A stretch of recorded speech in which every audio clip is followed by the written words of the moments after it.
est entrée dans le monde. Elle chemine d'un être à un être, jusqu'à ce que le monde entre dans la lumière et soit un avec elle.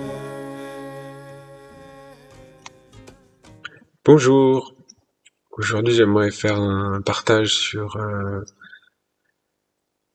la vérité, qui est un ange, pour nous les Esséniens, qui est une divinité, un rayon du soleil des soleils, qui est au cœur de tout, qui est comme le but sublime, qui est au cœur de toute chose, de toute floraison, de toute incarnation, de rencontrer cette noce mystique avec la vérité, et qu'à travers toutes les petites vérités du monde apparaisse la grande, l'unique vérité, et dans l'école de la mer, ça s'appelle le réel, et ce réel, c'est chacun de nous, c'est le corps, déjà, les divinités du corps, parce que dans tout ce qu'on a à guérir de notre civilisation, c'est que pour nous le corps c'est matériel, mais ce n'est pas du tout matériel. C'est une partie, un tiers, la matière, mais il y a tout le reste autour. Les divinités du corps, de chaque organe, et là on rentre vraiment dans l'école de la sagesse, de la terre, de l'incarnation.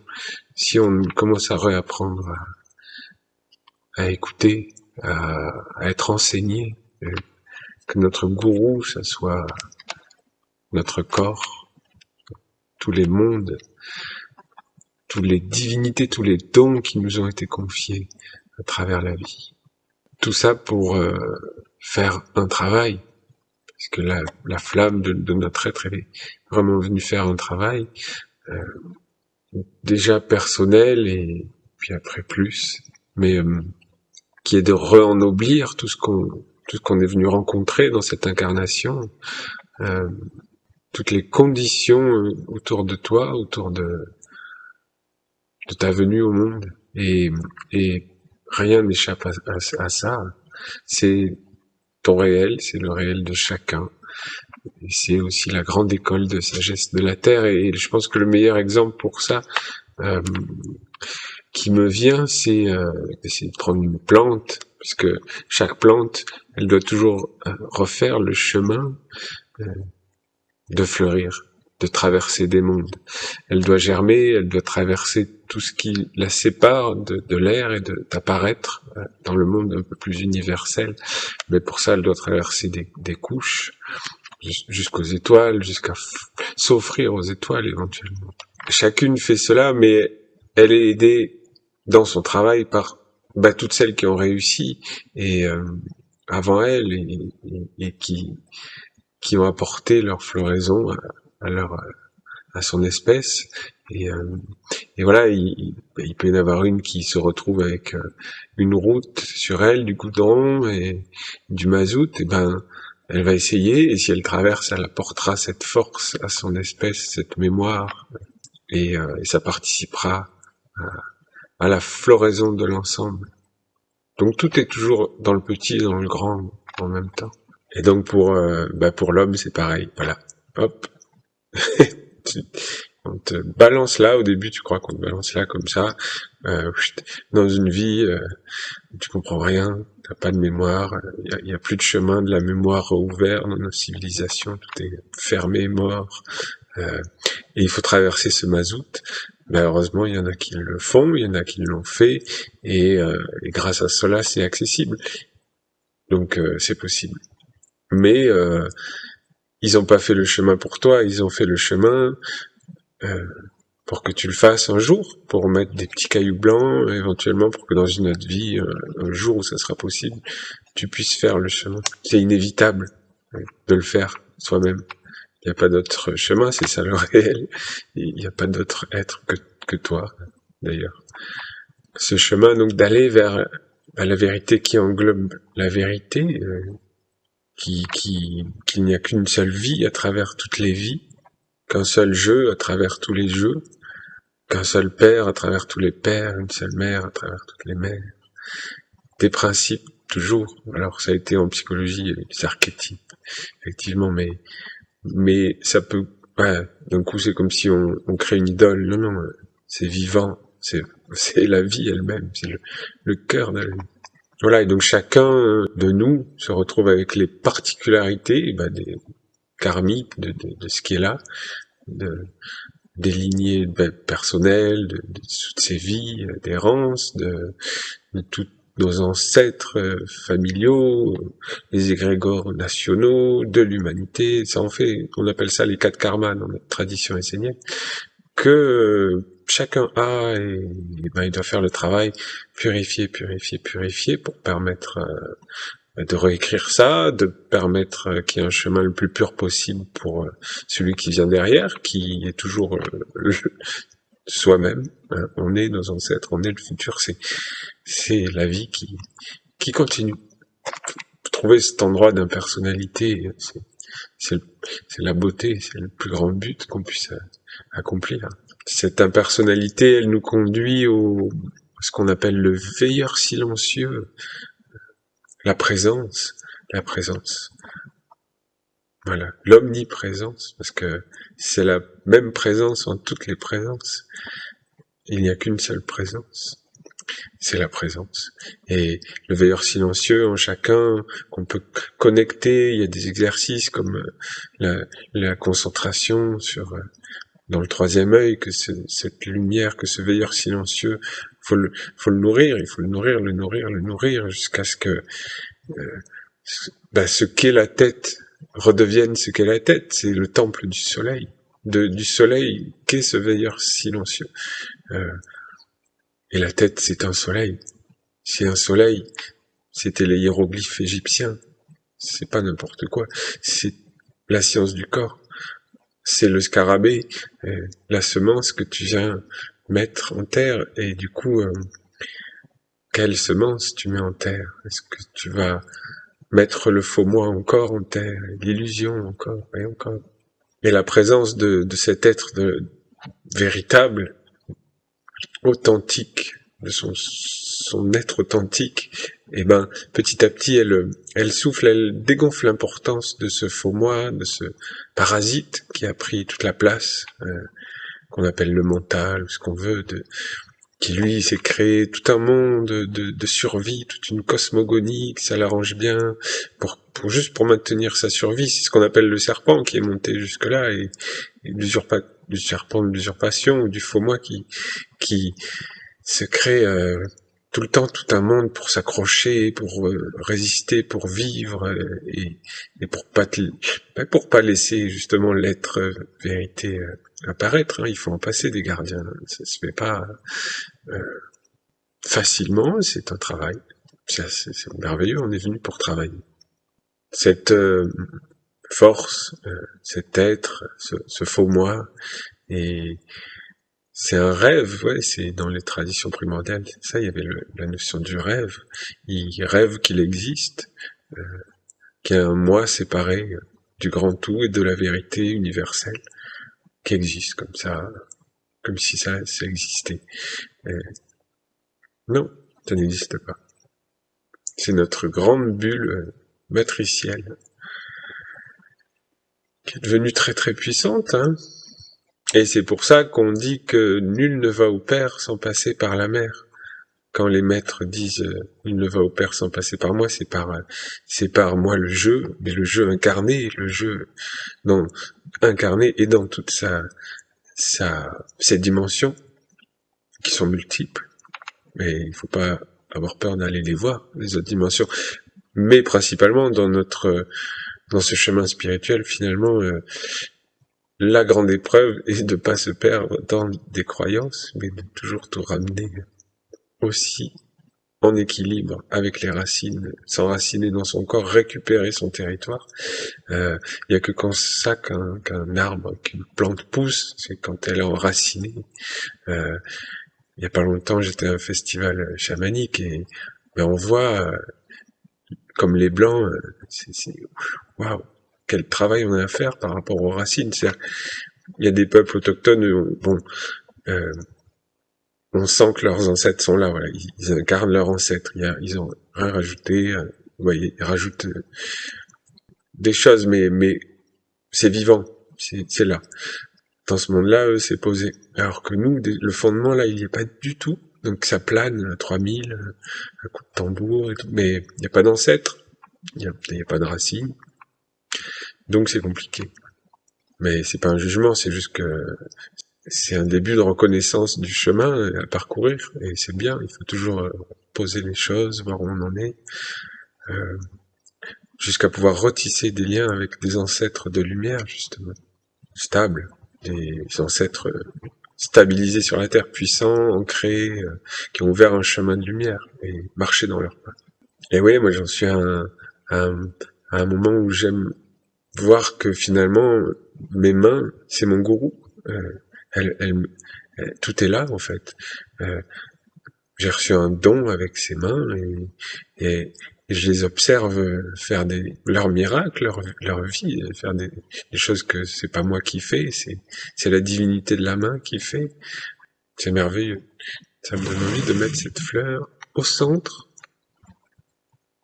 Ce qui m'amène à court témoignage parce que prêtre essénien, c'est retrouver cette capacité magique de l'âme d'animer les mondes. Donc un prêtre essénien, c'est un mage, et par les alliances conclues, il y a beaucoup de monde qui ont des intérêts dans l'homme et dans le travail que l'homme fait. Donc eh ben on a des mondes plus ou moins divins, mais des mondes et leurs messagers qui nous accompagnent pour faire un travail, voilà. Quand on le fait consciemment, quand on rentre dans une magie de lumière. Dans notre chemin d'essénien, on s'associe avec des vertus. On a comme des vertus qui sont vivantes autour de nous par affinité, par héritage. Et voilà, c'est un ciel, c'est pas juste une vertu, c'est des alliances de vertus qui constituent notre ciel. Et effectivement, j'ai vu en chemin comme la force du parasite qui peut d'un coup figer une vertu alors que c'est un être vivant, et c'est vraiment très fort à observer, très très instructif d'observer comme cet être parasitaire mental, il va saisir une vertu. Bon, mais c'est ce qu'il a fait à travers l'humanité, qui s'est accaparé, par exemple, le plus accaparé, qui est l'ange de l'amour, et qui n'est plus que là que pour assouvir justement les désirs du faux moi. Donc voilà, et ben justement j'ai fait depuis 2 ans, je me suis associé avec cet ange, faire un travail avec l'ange de l'amour dans le cadre de ma tradition, de mes ancêtres, d'une magie, et il s'est passé tellement de choses, tellement instructives et tellement fortes. Ça m'a permis d'écrire quelque chose dans la terre d'Ouriel, dans la terre justement des mages. Et le travail se referme, et je sens que je repasse à un autre travail, une autre alliance, avec une autre vertu pour faire un autre travail, aller plus loin, on va toujours plus loin, on n'est pas limité. C'est la merveille des merveilles, cette liberté, quand on est dans le respect des règles, des lois. Donc ce qui est écrit dans la terre d'Auriel, après, comment l'univers le manifestera, il faut ça libre à lui, justement. Toute la beauté est là, c'est que c'est impersonnel, un travail. C'est pas pour récolter les fruits, soit éventuellement, mais éventuellement pas. Sinon, la magie, elle est usurpée pour des buts mortels. Et là, il se joue beaucoup de choses. Mais c'est éventuellement le sujet d'autres vidéos, tout ce qu'on a pu voir, justement, qui a été fait comme magie à travers notre fraternité, notre alliance, et qu'on veut s'accaparer pour des intérêts mortels, justement, et lui enlever l'universalité, pourquoi elle a été faite par un maître. Donc pour revenir au réel de mon partage, c'est voilà, l'homme, quelque part, il est constitué de cette manière aussi, la causalité invisible, la terre causale, euh, cette pensée, cette semence de lumière qu'on vient mettre en terre par notre incarnation, et ben si c'est la fausse identification à la souffrance, eh bien, on la remet en terre et à travers une génération suivante, qu'on lègue toujours ces choses karmiques, on le retrouvera de toute façon. On retrouvera toujours ce qu'on sème, comme ça, jusqu'au jour où on aura la capacité, force d'avoir nourri autre chose, une force de récupérer le territoire. Et le territoire, c'est ça, c'est le temple de l'univers, parce qu'à travers retrouver les dieux dans les mains, dans les bras, la respiration, dans la semence, dans les pieds, que les pieds, ça redevienne la bonté sur la terre. Quand on retrouve ça, c'est un autre chemin qui s'ouvre.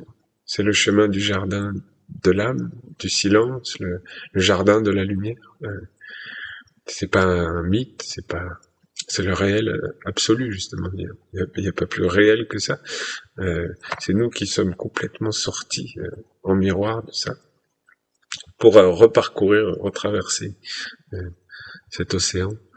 Et oui, donc ça passe par guérir ses ancêtres. Ça veut pas dire ne plus les reconnaître, mais par contre les raccrocher à la lumière et à la tradition de la lumière. Ils ont pas le choix. De toute façon, c'est toi qui es là maintenant, c'est toi qui décides, c'est toi qui les représente. Donc c'est ta responsabilité. Et hop, tu les raccroches à la tradition de la lumière. Tu demandes pardon pour leurs erreurs, pour leur enfance envers la lignée de la lumière, des maîtres de la lumière, qui portent tous les règnes de la terre. Donc c'est ce pardon des offenses envers tous les règnes de l'univers, hein, de la terre. Occupons-nous de la terre, de là où on s'est incarné, de notre mère, de notre école, de notre chemin de vie. À travers le réel, on touche l'universel. De toute façon, il n'y aura pas plus belle phrase, plus pleine de sagesse que celle du fronton de Delphes. Homme, connais-toi de toi-même et tu connaîtras l'univers et les dieux. Connais-toi toi-même, en vérité. En vérité, pas... Alors, voilà, on passe beaucoup de temps maintenant on a à travers tellement de méthodes pour connaître, commencer à s'approcher de... Mais c'est aussi intéressant, faut pas renier, voilà, le moi mortel, toutes les influences qu'il a eues.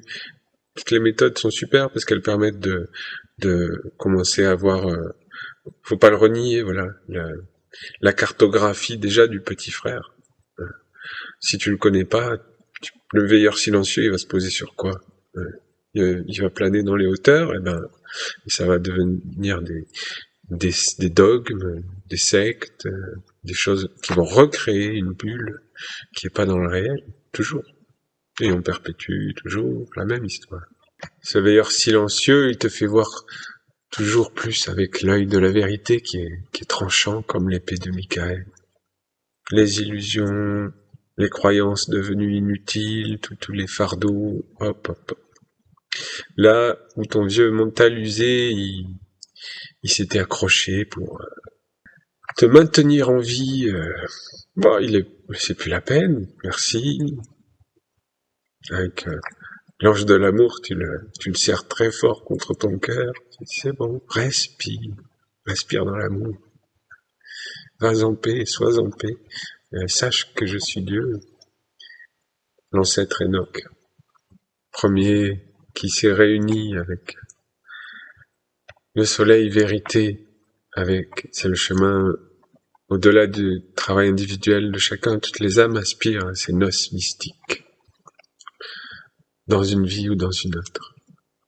Alors j'avais envie de lire un message de Dieu la lumière sur la vérité.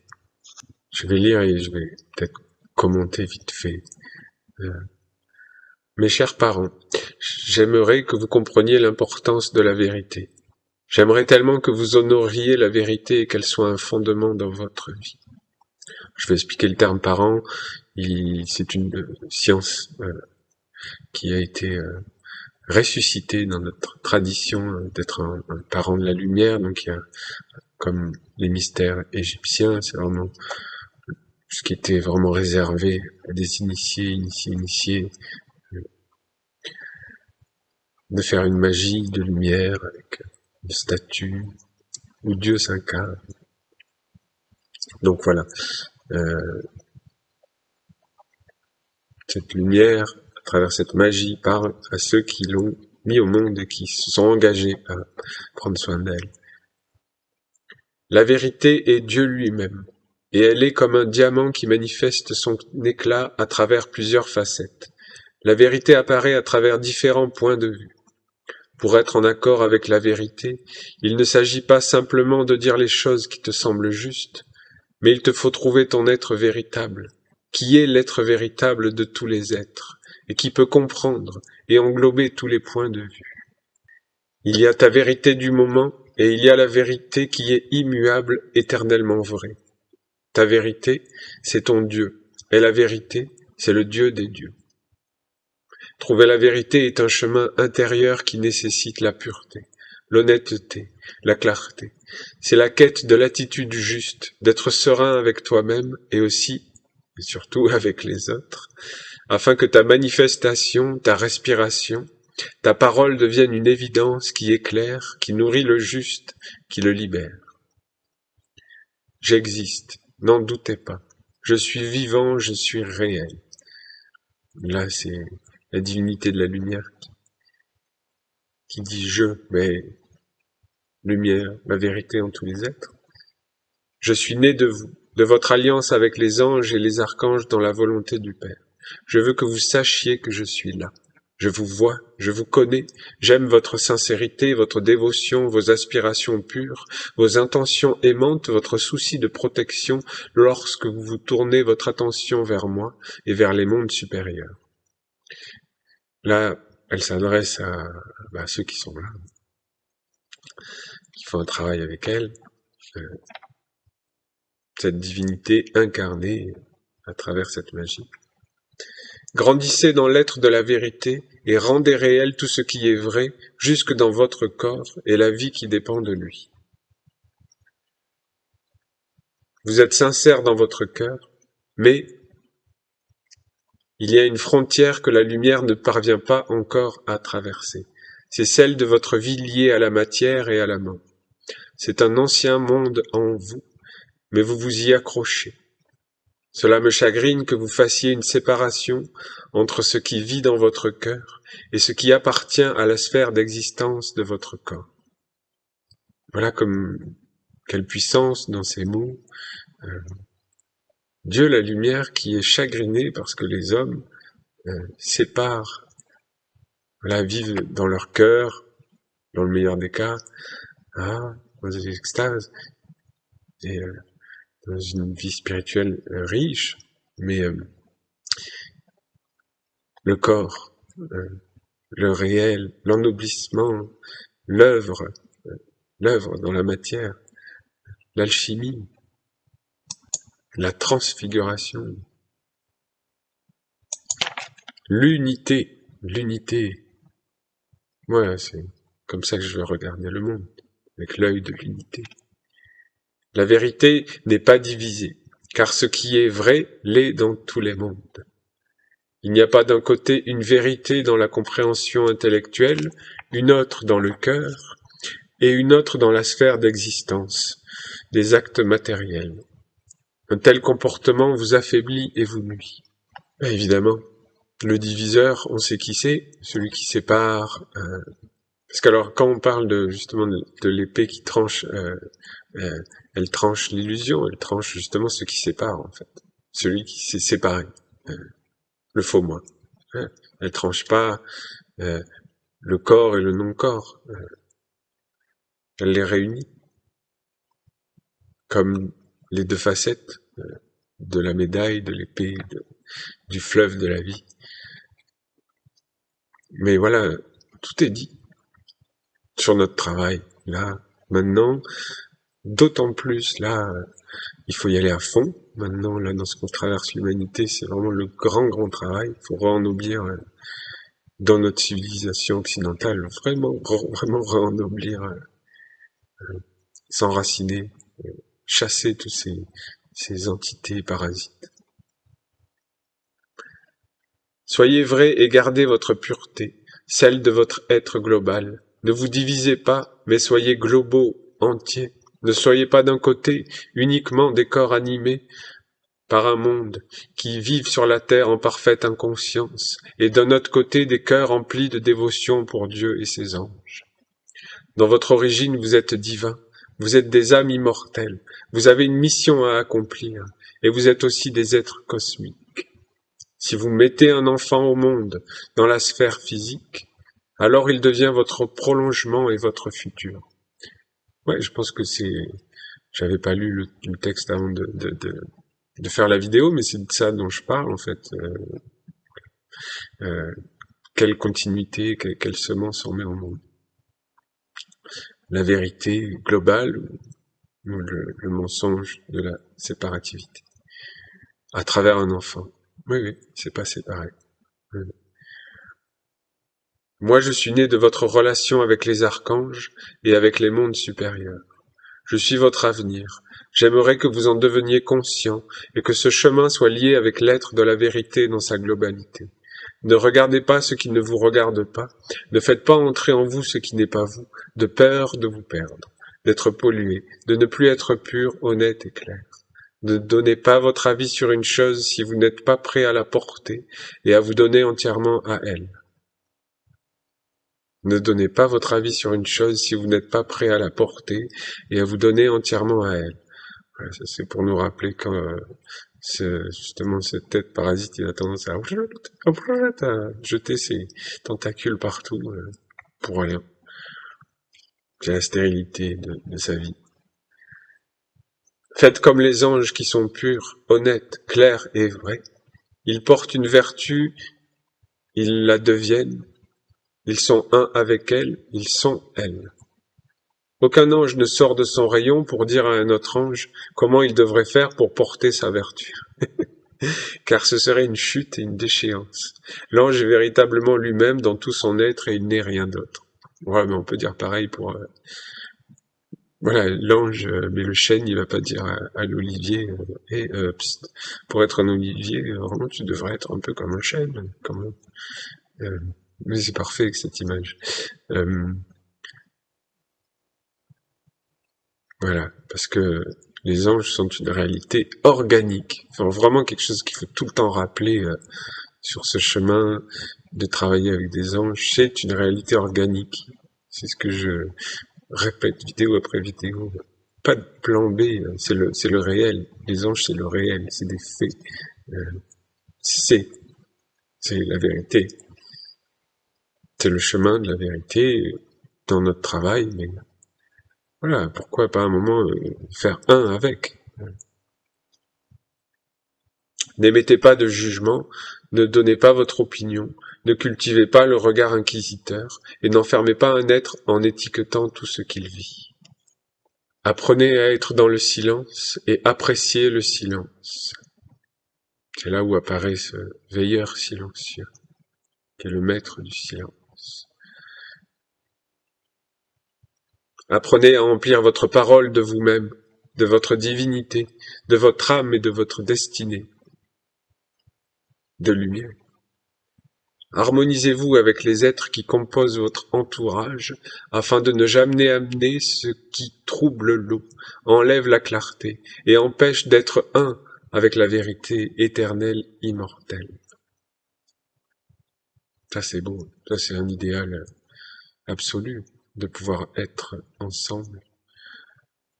Mais bon, voilà, faut commencer par soi, l'incarner, et petit à petit, ça ira dans l'eau, toucher et transformer.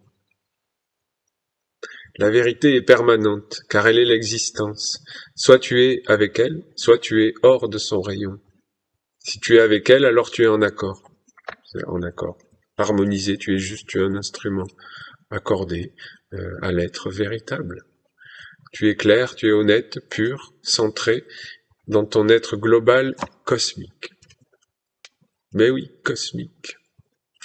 Dans la musique des sphères, tu es un musicien des sphères, un danseur, un Shiva, un artiste, Elias Artista, le grand artiste de la Rose-Croix.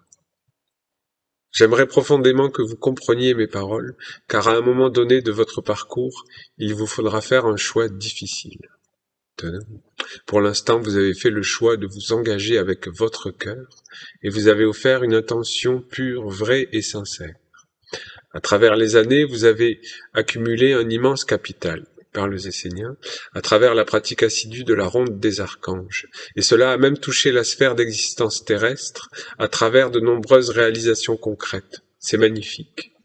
Mais je veux que vous preniez conscience que vous avez tout accompli avec la sphère de votre cœur et avec la force de votre sincérité. Voilà, tellement vrai, mais tellement vrai. Au début, c'est cette ouverture du cœur qui nous ramène sur le chemin des disciples, des maîtres de l'amour, des maîtres de la flamme de l'amour qui vit dans le nous. C'est cette ouverture du cœur, c'est l'ouverture de la rose du cœur, le début du chemin du disciple, l'objectif. Je pense qu'elle va en parler après, hein. J'ai pas lu le texte, mais et caché derrière, dans le temple, dans le sanctuaire, la flamme vérité. Si vous sortez de cette sphère pour vous approcher de la matière et de la vie de votre corps, alors certains d'entre vous sont prêts à me renier et à proclamer que je n'ai pas été mis au monde et que je n'ai pas d'existence. Cette attitude est tellement humaine, elle est banale, mais elle entre en contradiction avec la sincérité du cœur et de la belle intention. Cela nuit à la vérité, à l'honnêteté et à la pureté. On en revient toujours au principe qui nie l'incarnation de la lumière, qui se cache derrière beaucoup de spiritualité finalement, qui nie l'incarnation du Verbe. Verbe de vérité, verbe je suis, oui. C'est la clé universelle. N'éveillez pas seulement le cœur, mais aussi l'intellect angélique et la volonté claire, pure et lumineuse. Ne laissez pas l'imperfection que le monde des hommes, donc voilà ce menteur, a mis en vous. Ne vous laissez pas aller, ne soyez pas passif et ouvert, car la faiblesse vous gouvernera et avec elle ce seront les ténèbres. C'est vous et vous seuls qui donnez l'autorité et la puissance aux ténèbres ou à la lumière. Si par inconscience, par manque d'éducation, vous cautionnez la faiblesse, alors elle s'emparera de vous, à travers vous cherchera à atteindre la lumière pour la dégrader, la vilir, pour se perpétuer à travers les générations. Une telle agression n'a pas de raison d'être, elle se manifeste uniquement quand l'être n'est pas en accord avec son être véritable. Il cherche alors la faille en l'autre pour justifier sa propre incapacité. Vous m'avez appelé au nom de la sagesse immortelle et de l'être de la vérité et de l'authenticité. La vérité n'a rien à voir avec la glorification des faiblesses. Elle ne fouille pas dans les poubelles, ne se nourrit pas des déchets des mondes, ne porte pas de jugement sur une œuvre inachevée. Je dis clairement, ne regarde pas ce qui ne te concerne pas, mais observe-toi toi-même, découvre qui t'anime, mets de l'ordre dans ta vie jusqu'à vivre en accord avec l'être véritable, éternel et son intelligence sublime. Pam, boum, voilà, c'est ça, dégager tous les mondes. C'est ce que fait la vérité. Pam. Il dit, mais non, mais toi, et toi, toi et toi. Je, lui, il, nous. Ce nous, c'est que des jeux. Et chacun en est voilà où il en est sur son chemin. Tu peux pas juger. Si des choses te conviennent pas, la sagesse, c'est de pas devenir dépendant de ces d'êtres qui sont en chemin, justement. Que ton chemin soit sous ta gouvernance. C'est le but. Donc, c'est ta noblesse et ta dignité. Retrouver ta dignité. Elle doit pas dépendre. Au début, oui, elle dépend. Mais on apprend. On dit, non, ça non, ça non. Et que ton non soit un non. Que ton oui soit un oui. C'est ça. Tout est là. dans les actes, les paroles de la vie quotidienne, les consciences, les engagements, le respect des engagements. La lumière ne doit pas demeurer confinée dans un monde, mais elle doit descendre dans les profondeurs de ton être et habiter tous tes organes. Elle doit être ton corps, toutes tes activités, ton environnement et l'univers, à travers toutes tes perceptions, tes sens, tournés vers la lumière. Lorsque tu te tenais dans le temple et que tu as prononcé ton engagement immortel, tu étais dans la pureté de ton être. Et c'est cette attitude qui doit grandir en toi jusqu'à emplir ta tête, ta respiration, tes pieds et toutes tes activités. Alors ça, c'est pour ceux qui ont pris l'engagement d'être des parents de la lumière dans notre tradition. Il y a une autre attitude, un autre monde qui veut continuer à vivre en toi, et tu dois la mettre dans la statue du recyclage, afin qu'elle n'ait plus de prise sur toi. Bon, voilà, j'arrête là la lecture du message. Après, vraiment, elle s'adresse en particularité, voilà, ceux qui étaient là, mais son message sur la vérité, son être, dont elle est l'incarnation dans le règne minéral. Il est là pour éveiller chacun de nous. La vérité, eh bien voilà, tout ça parce que je sens que comme nouvelle alliance, comme nous faut être vivant dans mon ciel, mais pas que dans mon ciel, jusque dans mes pieds, que mes pieds marchent avec vérité et ça grandit tous les jours pour ce nouveau travail, cette nouvelle magie, cette nouvelle alliance de mages avec des vertus, des anges vivants, avec un ciel angélique, l'authenticité qui est le mandala derrière moi, l'authenticité. Bon cheminement à chacun de nous vers les noces avec l'être véritable, authentique, avec la flamme du jeu pure de tout, silencieuse, omniprésente, veilleuse. C'est le bien commun, c'est l'amour manifesté. Ben ouais, aimer son corps, aimer son être, aimer son incarnation, aimer le travail qu'on a à faire, aimer les ancêtres qu'on a, le mazout qu'on nous a mis sur la tête en venant ici, on l'a choisi. En tout cas, dans les lois, tout est juste. Voilà, c'était absolument juste. Et ben, il faut pouvoir le serrer contre la flamme de son cœur et le réunir à nous, à la lumière de l'être vérité qui consume tous les mensonges. Rendez-vous sur le chemin de la vérité.